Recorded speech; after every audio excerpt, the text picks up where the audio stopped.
hermanos, esta es la poética parábola de los pájaros del cielo y de los lirios del valle,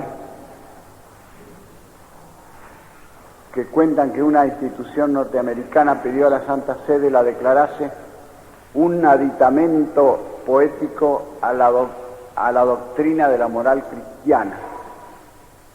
Si es verdad lo que cuenta Andrés Suárez, no sé. Poética es, a los poetas siempre les han interesado los pájaros y las flores. Los poetas quisieran ser ruiseñores, andar volando de rama en rama, mirar el mundo desde arriba, estar libre de la pesadez del cuerpo,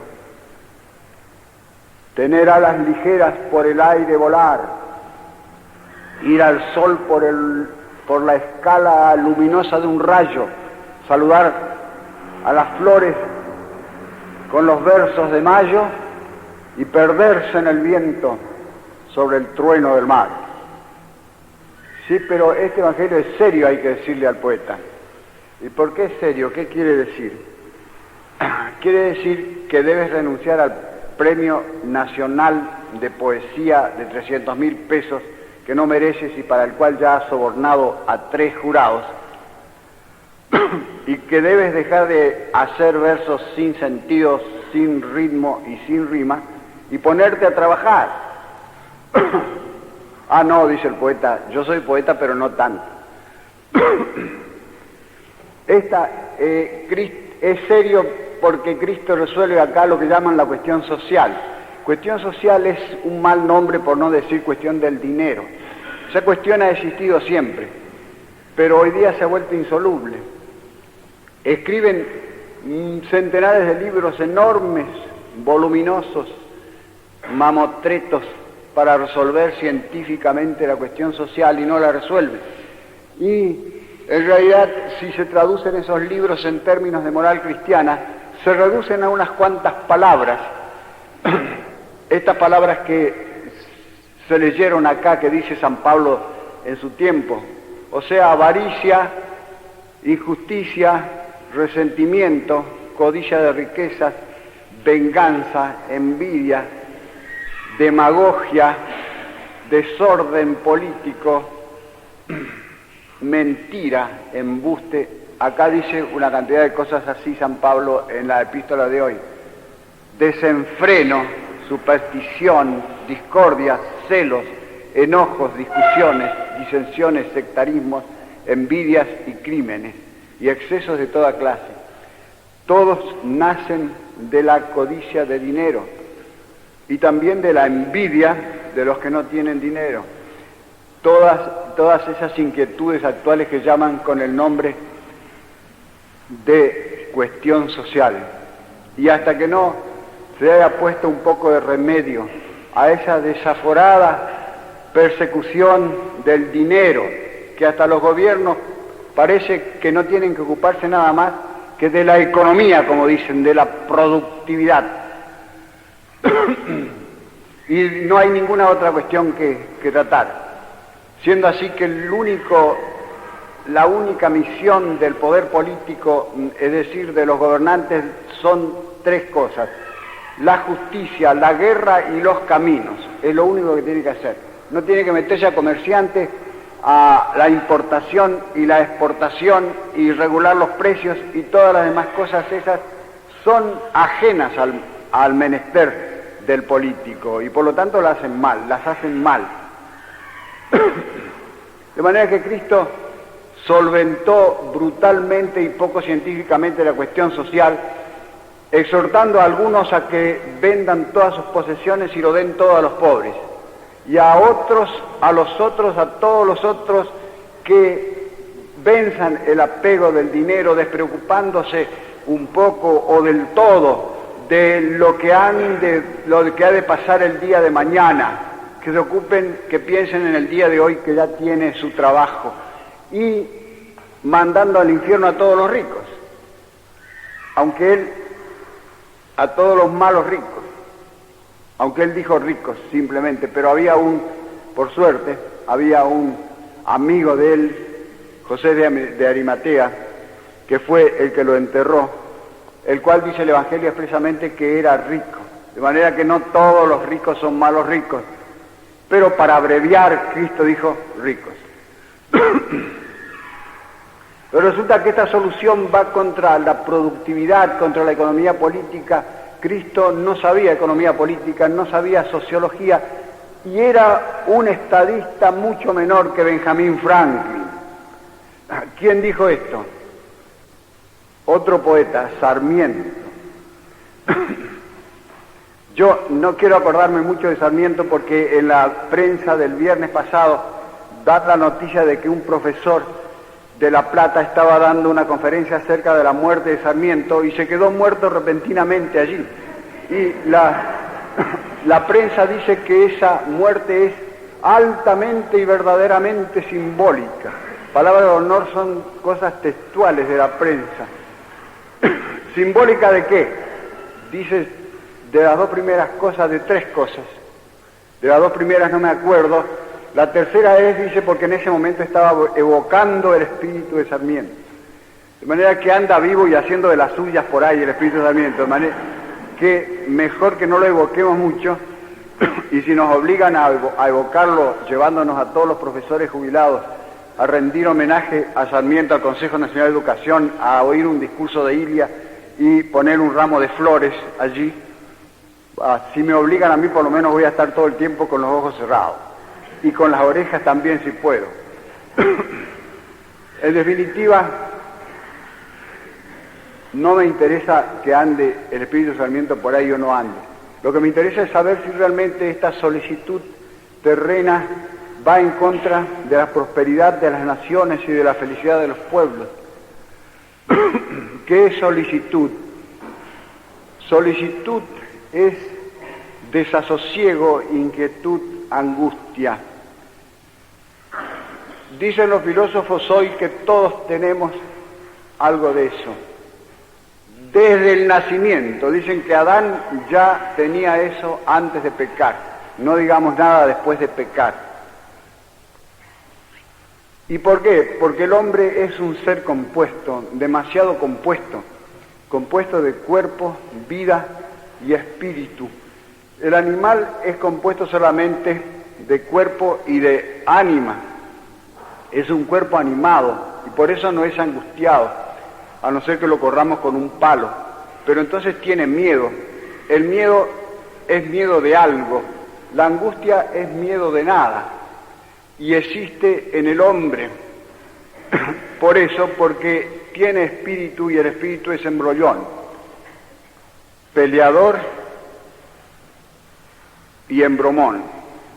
Aunque dice San Pablo en la epístola de hoy que es al revés, que es la carne la que es peleadora. Dice que la carne milita contra el espíritu, caro autem militat adversus spiritum. La carne mueve, pelea al espíritu. Por lo tanto tenemos a este cuadrúpedo o bípedo dotado de una cualidad que es la inquietud.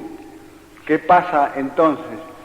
Dicen que en algunos se convierte en religiosidad y en otros se convierte en perversidad, en afecto demoníaco, en desesperación, y en la mayoría se convierte en solicitud terrena, es decir, en una especie de inquietud por los bienes de este mundo, sean los que sean. Y Cristo intenta convertir esa inquietud toda en religiosidad, es decir, ponernos a hacer de ella una escuela que nos esté recordando continuamente a Dios, recordando la misericordia de Dios, porque librarnos de ella del todo no nos vamos a librar, vamos a vencerla, vamos solamente a dominarla, pero no la vamos a extinguir en nosotros, porque parece como que estuviera en nuestra misma naturaleza.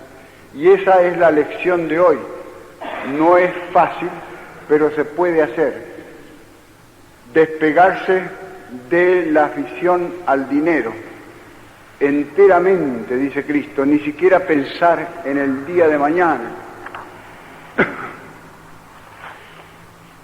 Invita a algunos a despojarse de todos, a no tener nada, a depender exclusivamente de la bondad de Dios y de la bondad del prójimo.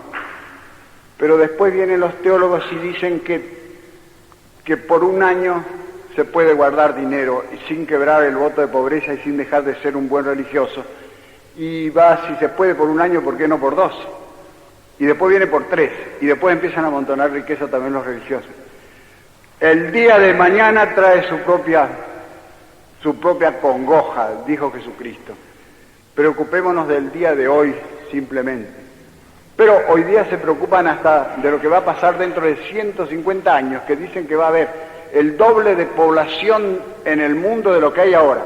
Y para evitar que entonces dentro de 150 años haya hambre, entonces hay que eliminar o suprimir los nacimientos ahora para que no crezca demasiado la población del mundo, de manera que se preocupan, se acongojan no por el día de mañana, sino por el día de un siglo y medio después.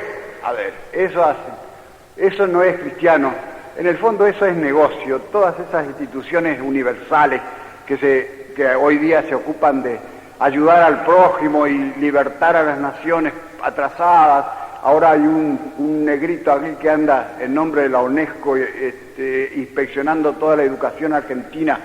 Por supuesto, él tiene una educación mucho mayor que cualquier argentino, porque no sirve ningún argentino, viene él de allá, de Europa, a inspeccionar, o del Asia, a inspeccionar. En el fondo son negocios también. Son buenos puestos para una cantidad de gente que ayuda al prójimo o no ayuda.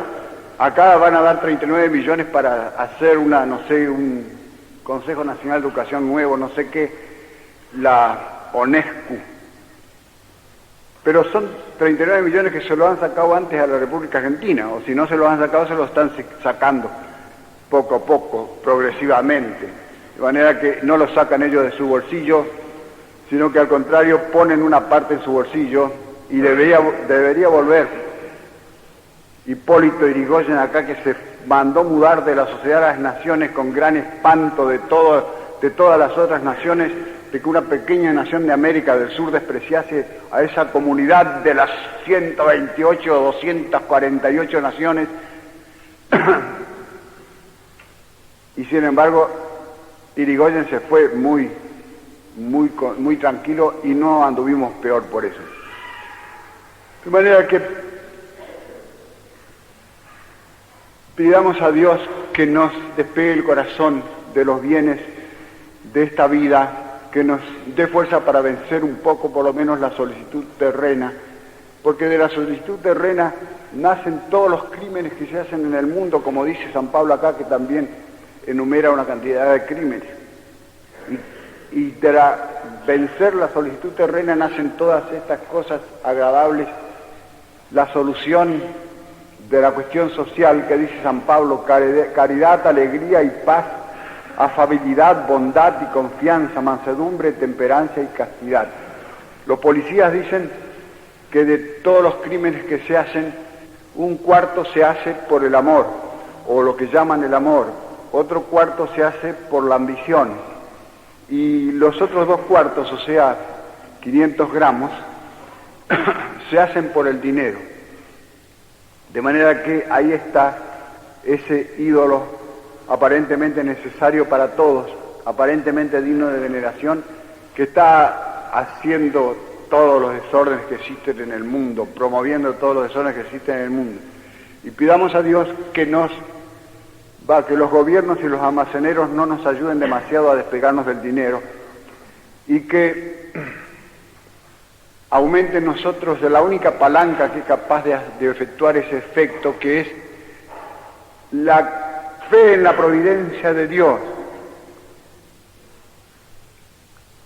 inspirada en las cosas hermosas que hay en el mundo, los pájaros y los lirios, las cosas alegres y hermosas que hay en el mundo, que son como recuerdos de la bondad de Dios. Y aunque en el mundo hay cosas malas también, que son como recuerdos de la maldad de Dios o del diablo, sin embargo parece que predominan en el mundo las cosas buenas por el simple hecho de que el mundo ha durado hasta ahora.